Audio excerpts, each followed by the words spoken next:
Hello Leo, welcome to this reading. My name is Zane and we are going to be taking a look at the current energy for the sign of Leo for the middle of November. Now Leo, do keep in mind that this is a general reading, so take the messages as they resonate, drop the ones that do not, and also check out your sun, moon, and rising signs. Now Leo, I do not offer personal readings, so if you get a DM from somebody, that is not me, that is someone impersonating me. Please do keep that in mind. I also do daily content on my Instagram, so if that's your thing, definitely give me a follow there. But with all of that said, let's go ahead and get into this reading. Now, if this message resonates, please do consider hitting that like button so other people can see the video. Subscribe for future updates and drop a comment to let me know what you think. I like to do a Celtic cross spread here for these middle of the month readings, if you were curious on what spread this was. So let me make sure everything is in view, and then we'll get right into it. All right.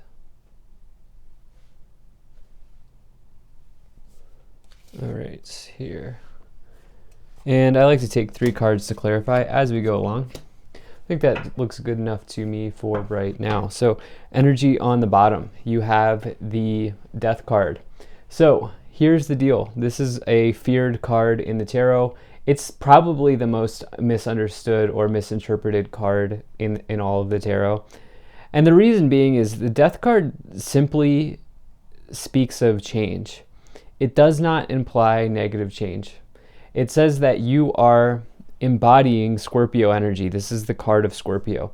Scorpio, which we're in Scorpio season right now, but Scorpio transforms, right? And so on a larger note, the Death card is all about making a transformation in your life. And so it can be ultimately a very good thing when you get the Death card, because it means that you're ready to sort of like shed old skin, if you will. You're ready to move away from the old you and birth a completely new version of yourself, or a higher, a more aligned, is what I should say, a more aligned version of yourself. And that's what I feel like some of you are potentially doing here in this week, especially because you have some really nice cards with it as well, like the Sun in the future, which you cannot beat that in a tarot reading. So yeah, definitely feel like there's nothing to fear here with the Death card on the bottom. But let's see here, taking a look. In the current situation, you have the 6 of Cups. So this is definitely you changing an old part of yourself, is what I feel like here. Just as I was kind of reading in that opening interpretation of the Death card, you know, this 6 of Cups is nostalgia. It's something from the past. Typically, it can indicate someone from the past trying to re-enter, such as an ex, or, you know, somebody you were in a relationship with before. It could also indicate a friend or a family member coming in from the past, maybe a colleague. It could also just indicate something that you used to want to do, or just at a super basic level, something from the past, right, coming back in here. And so for some of you, I feel like it's important at this time to not stay in nostalgia too long. It's important not to hold on to the past for too long. I do feel like perhaps some of you may be in that sort of zone right now where you're thinking about what went wrong, what happened, where it could have gone better. And just know that there are no wrong answers in this lifetime, because all roads lead to the same path. The most important part is that you pick a path and you start walking down it, because it will lead you ultimately to the place that your soul wants you to go. It just may not happen like you think it happens. And that's what I feel like saying here. The thing is, in your problem position, you have this 2 of Swords. This is somebody who is, you know, dealing with injustice right now at this moment. And along with that, they are blinded by, you know, the road that is ahead, okay? And they're blinded around some sort of decision that they have to make. It can be indecision for that reason. And so it's kind of like a card of like analysis paralysis. And so I feel like perhaps some of you are like really unsure. I feel like some of you are really unsure here to start off this reading with the Six of Cups and the Two of Swords. And I get the sense that this is the transformation you're making here in this month in some ways, where you're just like, you know what, I'm going to decide to act and move forward. That's what I think is going on here. You have this Devil card here in the past. This is, a shadow coming back in for review here. Okay. I do feel like some of you regret something that happened in the past, perhaps as early as October, or, maybe even a long time ago. We'll see what other cards come in to clarify. But there's a feeling of regret here that I do feel like is about to change for you. This is a card that can indicate addictions, which can be to anything. It can also, food, substances. I always like to say that the Devil card can be an addiction to negative thinking. It can also indicate that, levels of greed, somebody who's annoying you, or somebody who's just does not have your best interest at hand, somebody who's like messing with you. I do feel like maybe some of you regret something that you've done here in the past. But this is about to change. There's change on the horizon. By the way, I do feel like there's potentially some of you, like an enemy from the past that is maybe coming back in, that you're completely getting rid of. But in the future, you have the Sun. This is the best card in the tarot to get. And so anytime you get this, it really negates any of the negative cards around it. In this case, it would really dull or lower the negative effects of the Two of Swords and the Devil. And, this is not only is the best card, it's the happiest card in the tarot. It's total positivity. It's the energy and the brightness of the sun in one card. And with that, power as well. Notice the planets revolve around the sun, right? And so when you get this can be joy, happiness, abundance, victory, celebration, all of those things here in the future. So there is something like that coming in for you. I think this is going to be dependent on you working through whatever's going on here from the past that you regret or that you are holding on to. In your conscious awareness, you have the Eight of Swords. Again, more blindfolded energy here. Okay, you can see the Two of Swords has the blindfold, the Eight of Swords does as well. And so you're now becoming aware with this Eight of Swords, because it's your conscious awareness is what you can see. You're now being aware that your thoughts here are maybe causing more harm than good in this case. And I feel like a big mindset shift is on the horizon for you with the Sun and the Death card, where you're like, you know what, I'm going to get out of this sword imprisonment that I find myself in. The swords in the tarot is a thought. Each one of the swords represents a thought. And so for you, you're getting out of your own way here. You're getting out of the self-imposed restriction, which, by the way, the only person who has the key for that person to get out is them. Okay? And so for you, the key to get out of whatever feeling that you're dealing with at this time is within you. And so in the lower row here, in the subconscious, you have the King of Cups.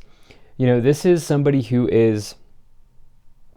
they lead from a place of compassion. They have a high EQ, emotional quotient. They're always there to help you and to listen to you and to sort of provide a calming guidance for you in their positive. Now, in their shadow, the King of Cups is somebody who can emotionally manipulate you or emotionally abuse a situation, be like an emotional power broker. This could be the case, okay? This could be the case for some of you because you have this King of Cups with the Devil, the Seven of Swords in the future, which we'll get into. If this is not a person showing up here, the King of Cups in the lower row, this is truly telling you to have compassion for yourself and do something to help yourself out here in the best way that you can, at least emotionally. Really help yourself out here. So in the staff, in the future where we're headed here, in your current influence, the way that you are influencing the situation, you have the Six of Pentacles. This is the idea that the act of giving is just as important as receiving. Okay, you can see the scales indicating balance. And with that, it does say if there's been money owed to you, or if somebody promised you money like in a job situation, like, oh, we're going to get you this raise or whatever, and it hasn't come around yet, the Six of Pentacles can indicate that situation turning around. It can also indicate debts being repaid or anything like that happening here. With the Scorpio energy on the board, I would say that potentially that could be possible. Scorpio's 8th house stuff, which is debts, taxes, shared resources, things like that. Some of you may be having that situation come around. Now, in your external influence, the way what's happening outside of you, is the Seven of Pentacles. So this is somebody who has planted seeds a long time ago and they're now ready, but it's been a very long time for this tree to grow fruit, right? And it can represent a harvest. It's a very good news if you've had a long-term investment that you've been waiting to pay off on. That can certainly be indicated here. But I just need to stress that this is long-term. This is not some stock you picked last month, okay? This is, or a crypto investment you picked last month. No, this is something that has been building over time. And so, you know, some of you may be having that. Others of you are making like a decision to change something, because this person is sort of at an evaluation point where they're like, man, I just worked so hard for this tree to grow, and is this what I want to keep going? Like, is this what I want to keep doing, or do I want to change my situation around in some ways? And so potentially some of you are doing that. And you know, as you're in this point of valuation here in the external influence, your hopes and fears is the Empress. So this is the most abundant card in the tarot. We have the happiest card here with the Sun. We have the most abundant card here with the tarot. See the Venus symbol here. Venus is, yeah, it's beauty and love, but it's also luxury and wealth. It's money as well. And you know, I feel like money is on your mind right now as you make some sort of change, or as you transform this new part of yourself, where you're maybe considering and asking yourself, like, what can I do to best profit or to best earn from the skills that I have and the experience that I have here at this point. In the outcome, you have the Seven of Swords. So Seven of Swords, the Devil, and the Six of Cups, you know, with the King of Cups, someone from the past, I feel like an enemy. I feel I don't like reading like this, but the Seven of Swords is a hard card for me to pull positives out of. For me, it's probably the most challenging card, or at least one of the 2 or 3 most challenging cards in the tarot, because this is somebody deceiving you. This is somebody who tried to be your friend, or who put on the mask that they were your friend and now they're not, type of energy, right? And, you know, it can also indicate a gossiper in the workplace. If it's not someone else, although I truly feel like it might be because of the other indicators here, this would be you deceiving yourself. That's kind of the lesser version of that meaning, but it all depends. Well, let's go ahead and clarify and see what wants to come forward here, and maybe we can get some insights on what that might be. So you have the Five of Swords. This is somebody who is down, okay? They're down, they're waving their flag. The important thing about the Five Swords, though, is they're down but they're not out, okay? The Five Swords is totally recoverable. It's not like the Ten of Swords. It does not indicate finality in any way. And so this is somebody who wins at all costs, though. And so I do feel like you're dealing with a challenging person, okay? There's a challenging energy here present with not only the Death card.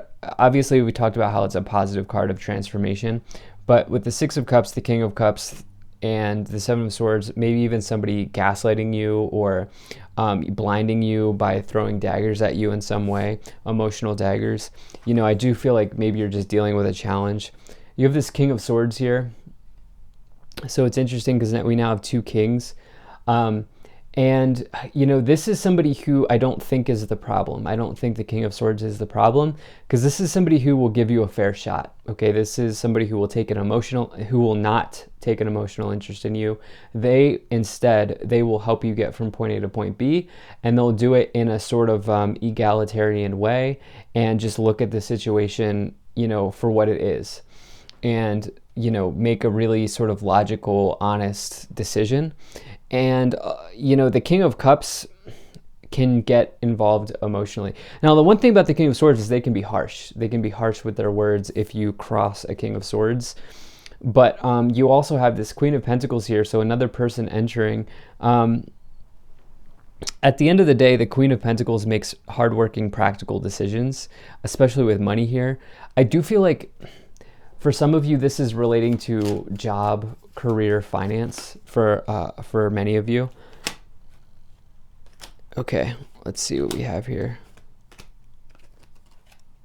Okay, we had a bunch of cards that wanted to come forward. So I'm going to try to read all of these here. Okay, so we have the situation will improve, not the right time, in the near future, and wait. So I do feel like there was something here in the past that has been leaving you feeling down in some way. And, I get that you're going to come to an honest resolution, to an amicable resolution on how to handle this challenge. Now, you also had these other 4 cards: let go, no need to worry, get more information, and yes. So yeah, the no need to worry part and the let go part for me is important here for what we've been reading, where it's like at the end of the day, if you're doing everything you can do, then the last portion is to simply let go, which is probably the hardest thing, but it also provides the most rewards, and it's probably one of the most helpful things that you can do for yourself is to let go. Because remember, I started off this reading saying that you're holding on to something from the past. There's something potentially you regret from the past, or there's something from the past that you're holding on to, but now's the time potentially to let go. You have pathway, wow, occupation, concern, child, poverty, and great fortune. Okay, wow. So this could be a little bit of poverty mindset here, maybe because, as when you were younger or at some point in your life, you had financial trauma, or you had issues with finances for some of you here, and that's something from the past that maybe you're trying to let go of. It can be very challenging to do that. And you also here have a new pathway, though, that's opening up with occupation and great fortune, which is personally my favorite combination to get in this Kipper Oracle deck. It is the author of the Kipper Oracle deck's self-employment combination, but it's not just self-employment, it's massive success in that area.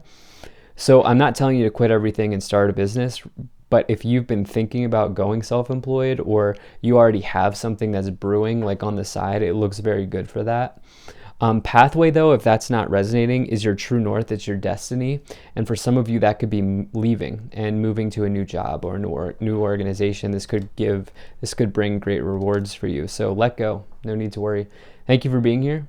Very grateful to the people donating down below. Thank you so much for your support. Check out my website, zaneintuitive.com.